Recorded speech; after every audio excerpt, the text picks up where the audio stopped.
What if I told you that there was an Alice in Wonderland adaptation, and it wasn't The Matrix? But we should quickly talk about The Matrix anyway. You know, there was a part of me that really wanted to include The Matrix as an Alice in Wonderland adaptation. I decided against it because, as great a film as The Matrix is, it has only a few ancillary connections to the Alice books. The most obvious reference is Follow the White Rabbit, but there are a few sly references slipped in here and there. The red pill, blue pill speech is kind of like the caterpillar telling Alice that one side of the mushroom will make her grow taller and the other side will make her grow shorter. There's the chessboard pattern on the floor, and the part with the mirror is kind of like going through the looking glass, but that's about it. There are a few more parallels to be found in the Animatrix and the Matrix Resurrections, but I have bigger fish to fry here. I bring up the Matrix in the first place because, like Alice in Wonderland, it involves an ordinary person meeting strange characters in a wondrous land that somewhat resembles the real world, but is ultimately a dystopia with bendable rules. Someone in the magical, faraway land of Canada must have seen The Matrix and, inspired by the success of the SyFy Channel's miniseries Tin Man, decided to make the full-on dystopian Alice in Wonderland adaptation that I guess they assumed we'd been waiting for. The result was the two-part miniseries Alice, which aired on the Canadian television network Showcase in 2009 before coming over to America on the awfully rebranded SyFy. The Alice miniseries involves an adult woman, Alice Hamilton, wanting to get married to her boyfriend who she's crazy about. She finds herself in the parallel dimension of Wonderland, which has become a dystopia under the tyrannical rule of the Queen of Hearts. All familiar stuff so far, except that this version of Wonderland is all sci-fi and shit. Alice meets up with a wacky assortment of Wonderland characters who all comprise a resistance movement, including the Mad Hatter, the White Knight, and the Dodo. They tell her that she may very well be the Alice of legend. Ratty here thinks you're Alice of legend. Who?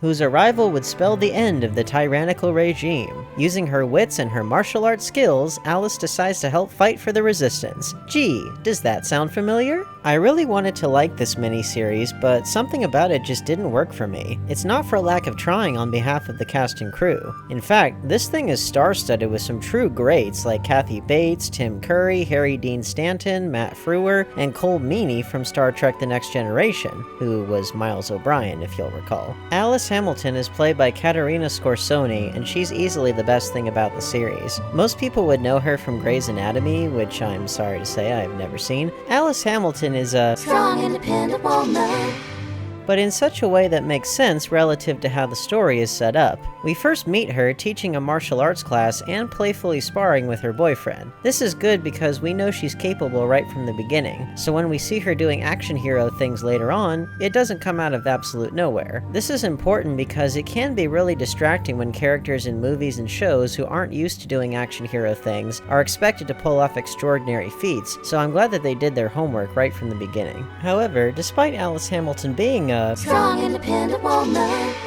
her motivations still revolve around two men, her boyfriend Jack Hart and her father Robert Hamilton. I find it refreshing that we have a version of Alice who's old enough to think about adult issues like romance and has a father that we get to meet, unlike a certain version we'll get to later. But on the other hand, Alice Hamilton doesn't have much in common with her book counterpart at all. Granted, book Alice was way too young to be thinking about romance, but male figures of any sort didn't factor into her backstory or motivation at all. Alice Hamilton doesn't look or even act like the Alice.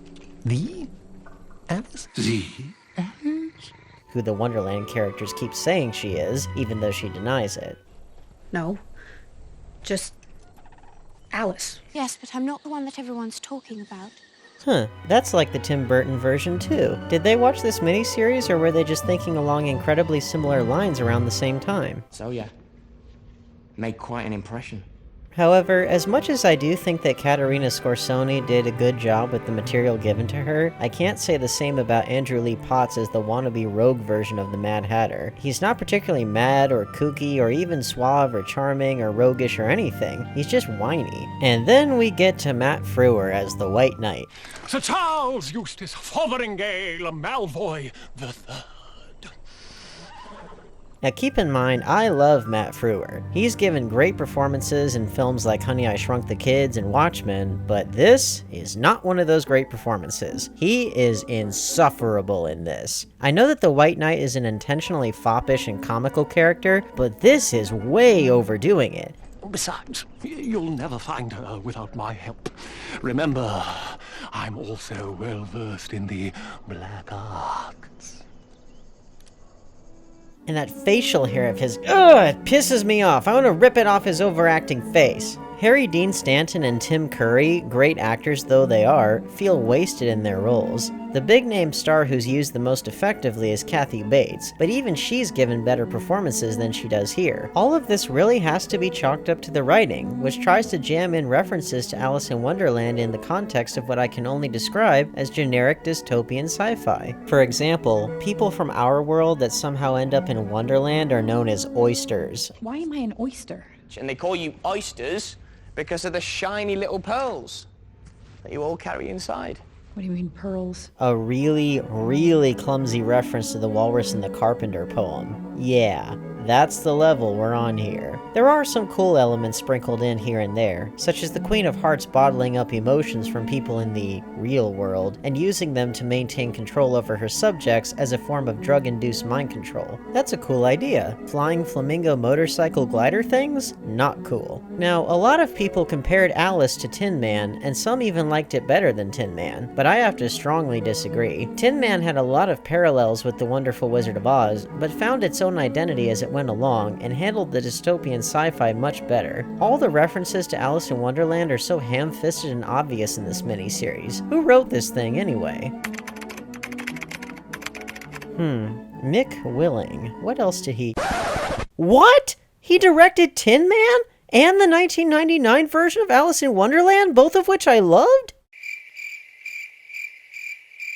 So yeah, it turns out Nick Willing does have experience with adapting fantasy stories, much more than I first realized. He's tackled Oz, Neverland, and Wonderland twice. I should be over the moon about this miniseries given how much I loved his other works, but I'm not. It could just be me, but it feels like something's missing here. I don't really believe that this is an authentic world the way that I did with Tin Man. The more I looked into it though, I suspect it has something to do with the writing. Nick Willing didn't write the scripts for the 1999 version or Tin Man, but he did for this one. Maybe he's more skilled at directing than he is writing. And to be fair, the writing's not bad, just uninspired. It comes across like a generic sci-fi dystopian miniseries with the Alice in Wonderland characters inserted into it. Inserting characters at random is very, very rude indeed.